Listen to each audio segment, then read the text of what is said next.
Once upon a time, in a faraway village, there lived a family of 3 beautiful daughters. The youngest of these daughters was named Destiny, which means fate. Her parents chose this name because they believed she was destined for great things. However, because of her striking beauty, everyone in the village began to call her Beauty.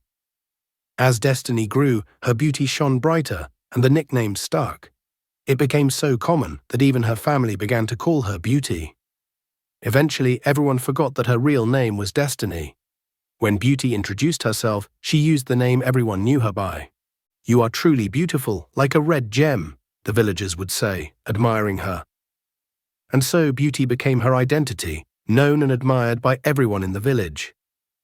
Beauty was not just beautiful, she was also kind-hearted and very talented at sewing clothes. As the youngest of 3 daughters, she looked up to her older siblings, Flora and Diane, who were also very beautiful. Beauty loved her family deeply and was proud of her sisters. However, as she grew older, she began to notice that beauty alone did not guarantee happiness. Flora and Diane had captivated the hearts of wealthy men who came from the city to marry them. However, their beauty, which seemed to be a blessing, turned out to be a double-edged sword. Beauty grew up witnessing her sisters' weddings, which were grand affairs filled with music, dancing, and promises of a bright future.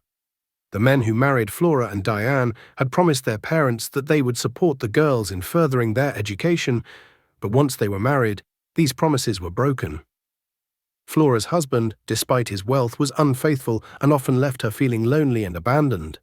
Diane's husband, on the other hand, was abusive and constantly accused her of infidelity. Both sisters were trapped in their unhappy marriages, unable to leave because they lacked the skills or education to support themselves independently. One afternoon, Beauty visited Flora in the city. The mansion was beautiful, but the atmosphere inside was cold and sad. Flora sat by the window, looking miserable. "You have to be careful," Flora warned her, her voice trembling. "Don't let her fate become yours. Beauty can attract the wrong kind of attention." Beauty nodded solemnly, understanding the depth of her sister's despair. She then visited Diane, who had a bruise on her cheek from a recent beating.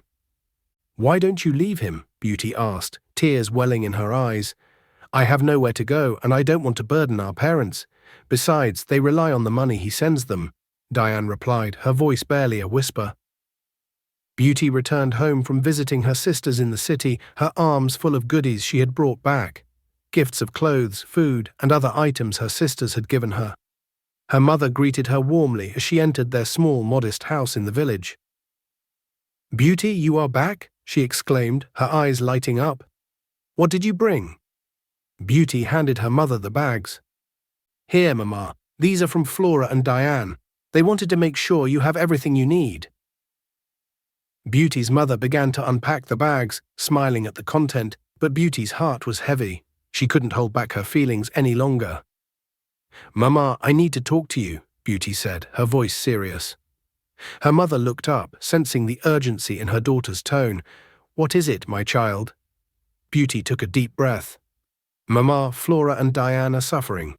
Flora's husband cheats on her all the time." Her mother sighed and shook her head. "Beauty, you are still young. You do not understand marriage yet. When you grow up, you will see that a woman must be strong and endure her marriage, just like I have." Beauty was confused. "But Mama, why should they stay if they are unhappy?" Beauty's mother sat down and looked at Beauty with a tired expression. "Do you think I stay with your father because I am happy all the time?" "No, Beauty. I stay because it is my duty as a wife and mother. We must be strong for our family." Beauty felt a wave of sadness wash over her. "But Mama, I don't want to live like that. I don't want to suffer like Flora and Diane." Her mother took Beauty's hand gently. "Every woman has her struggles. Marriage is not always easy, but we must do what we can to keep our family together." Beauty's eyes filled with tears. "Mama, I promise you, I will not settle for a marriage like my sisters. I want to study, become a fashion designer, and make my own way in life." Her mother looked at her daughter with a mix of pride and worry. "You are smart, Beauty. I hope your dreams come true. But remember, life is not always as simple as we wish it to be." Beauty nodded, understanding her mother's words, but still resolute in her heart. She knew she had to follow her own path, no matter how difficult it might be. She hugged her mother tightly, feeling a deep love for her, but also a firm resolve to change her own destiny. Beauty was walking home from school, chatting with her friends from high school. They were all in awe of her skill in needlework, praising her designs and talent. "You are so talented. Everyone loves your clothes," said Chloe, one of her friends. "Thank you, Chloe," Beauty replied with a smile. "I just love making beautiful things." As they were about to part ways, Beauty turned to another friend, Amara. "Amara, please remind your mother that I will finish her dress this weekend. She can come and collect it on Sunday." "I will, Beauty."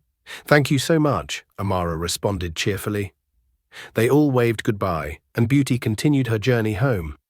As she walked down the dusty village road, a shiny luxury car drove past her, then suddenly reversed back.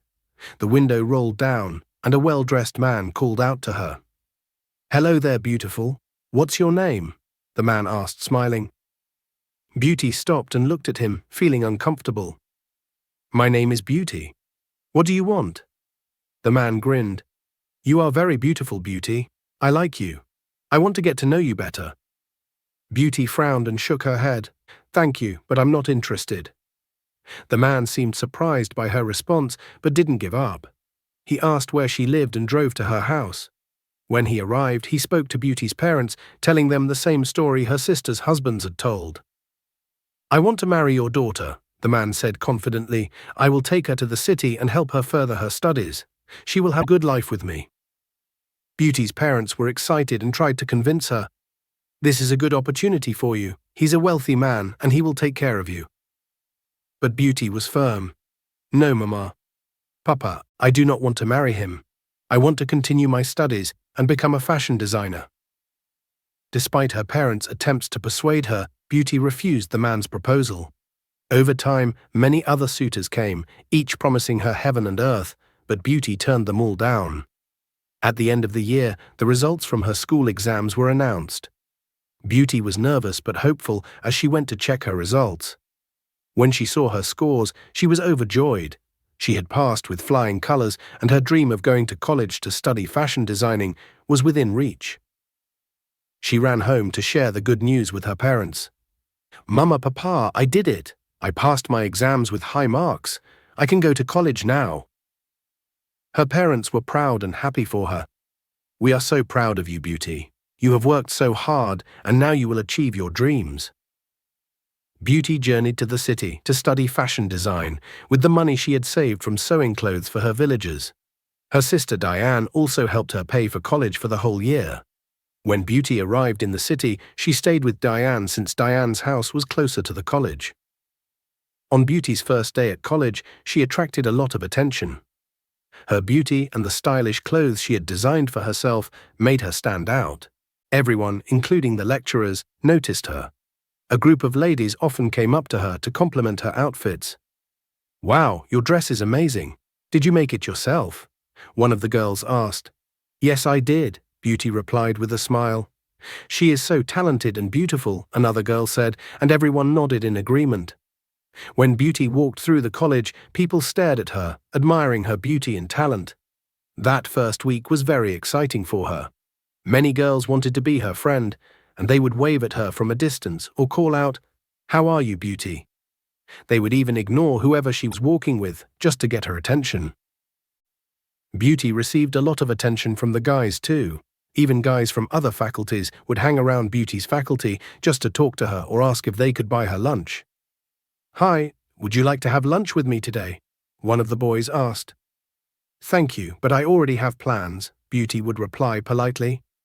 Despite all the attention, Beauty was unsure who truly liked her for who she was. She felt that people were drawn to her looks rather than her personality. After the first week of classes, Beauty was due to move into the college residence. That Friday, after her classes, she went back to Diane's house. She could hear Diane and her husband arguing, which made her very upset.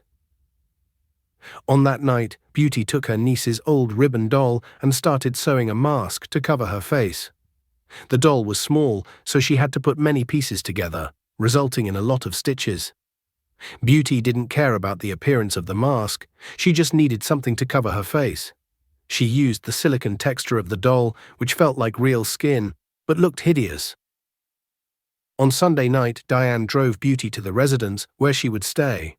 They hugged and said goodbye. "I will come to visit you whenever I can, okay? Study hard," Diane said to Beauty. Beauty was alone in the residence because her roommate had not yet moved in. On Monday, Beauty went to school wearing her face mask. No one recognized her as Beauty. As soon as she reached the academic area, everyone was whispering and laughing. "What is that?" someone said. Beauty went to the friends she had made during the first week and told them, "It's me."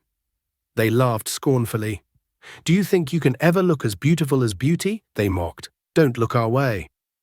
In class, everyone started asking, "Where is Beauty today?" Even the lecturers who admired her beauty asked, but no one knew. The first day of the week was very long for Beauty. Students from other halls came just to see her. No one wanted to be seen hanging out with her. During breaks, Beauty was like a museum exhibit. Everyone came to watch her, but Beauty didn't care. She was used to being famous for her beauty, and now she was getting used to being noticed for her ugliness. Beauty would sit at the front of the class, but no one wanted to sit near her. All the chairs around her would be empty. The lecturers who admired her in the first week now ignored her. During a class, the teacher announced a group assignment. "When I call your name, please join your group," the teacher instructed. "This assignment is important and counts for 25% of your final marks." The teacher began calling out names. When he called Destiny, she was assigned to Group B, which included some of the friends she had made in the first week. As she stood up, they started laughing. One of the girls sneered, "Didn't you say your name is Beauty? I knew it. You could never be her." They all laughed, and one of them told the teacher, "We don't want Destiny in our group." The teacher frowned.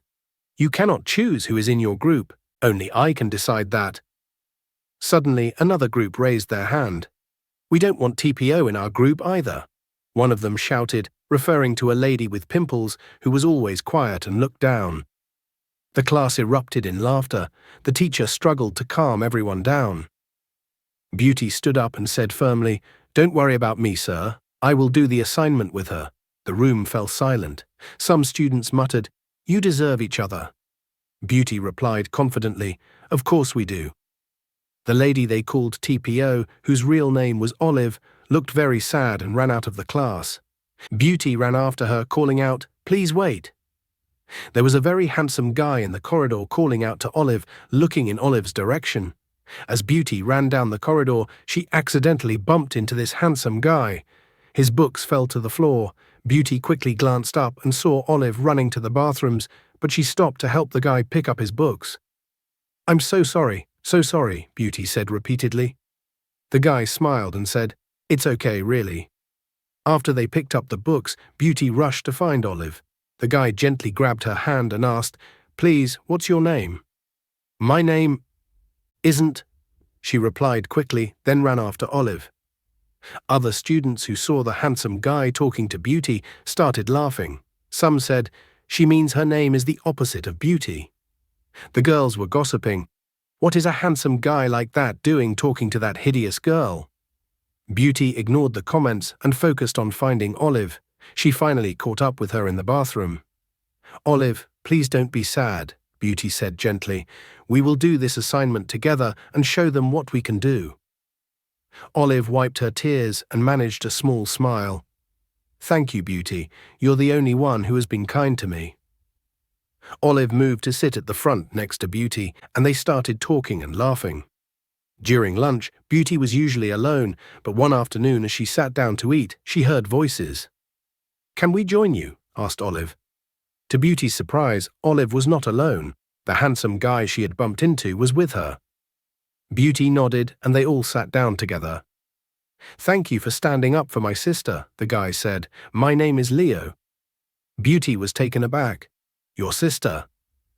"Yes, Olive is my sister," Leo replied with a warm smile. Beauty was captivated by Leo as he spoke. She felt frozen in place. It was love at first sight for her. Leo continued to talk. "I am in my final year of business management," he said. But Beauty barely heard his words. She was lost in her own world, admiring Leo. She noticed his kind eyes, his gentle smile, and the way he spoke with confidence. Everything about him seemed perfect to her. Olive noticed Beauty's distraction and smiled knowingly. "Beauty, are you okay?" Beauty snapped back to reality. Yes, I'm fine. It's just nice to have company." Leo chuckled. "I'm glad we can join you. We could do this more often." Beauty nodded, feeling a warmth in her heart. When Beauty got to her room, she removed her mask. She thought to herself, "I have to take this off so that Leo can see the real me. But what if he doesn't like me at all? Maybe he only likes the Beauty he sees now." Beauty started pacing back and forth, wondering if Leo liked her for who she truly was. Her thoughts were racing. She threw herself on the bed, staring at the ceiling and chuckling to herself. "Anyways, I will wait a bit longer," she said softly. "Maybe it's better this way for now."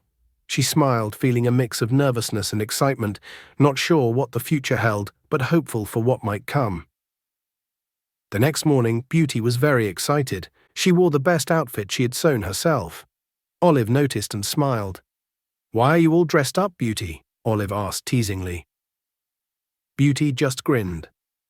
In class, everyone stared at her. The ladies whispered to each other, "The outfit may be beautiful, but it won't take away her hideous face." But from that day on, nothing could take away Beauty's happiness. Whenever Olive told a little joke, Beauty would burst out laughing. When lunchtime came, Beauty was the first to rush out of the classroom, leaving Olive behind. "Wait for me, Beauty," Olive called out. Beauty and Olive sat at their usual spot. After a while, Beauty started to feel anxious. "Where is Leo? Lunch is almost over." Olive gave her a knowing smile. "I don't know. We don't always hang out together, you know." Beauty felt a pang of sadness, but suddenly Leo came running over. "Oh, I had to submit my final assignment. Today is my last day here. I will only come back to submit assignments," Leo explained. He looked at Beauty and added, "I'm glad you are taking care of my sister, Beauty.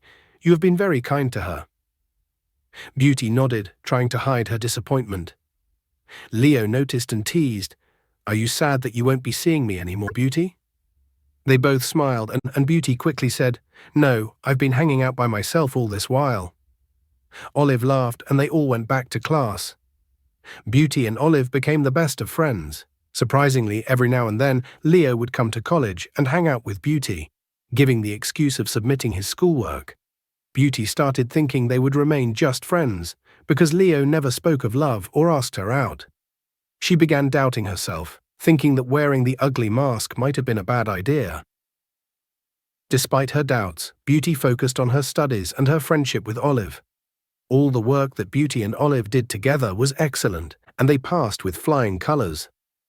As the year went by, everyone got used to seeing them together. They became a well-known ugly pair in college. While many girls were meeting their suitors and experiencing nightlife, Beauty and Olive noticed that no guys were asking them out or even looking their way. This reality was sometimes hard to ignore, especially when they saw their classmates going out on dates and enjoying social events. One evening, as they were studying in their room, Olive sighed and looked at Beauty. "Do you ever wonder why no one asks us out, Beauty?" Beauty looked up from her book and smiled sadly. "Sometimes, but I think it's because they don't see the real us. They only see what's on the outside." Olive nodded in agreement. "It doesn't bother me much, though. I'm happy with how things are. We have each other, and we are doing well in our studies. We have our goals, and we are achieving them. That's what matters." Even though they sometimes felt left out, Beauty and Olive focused on their dreams and supported each other.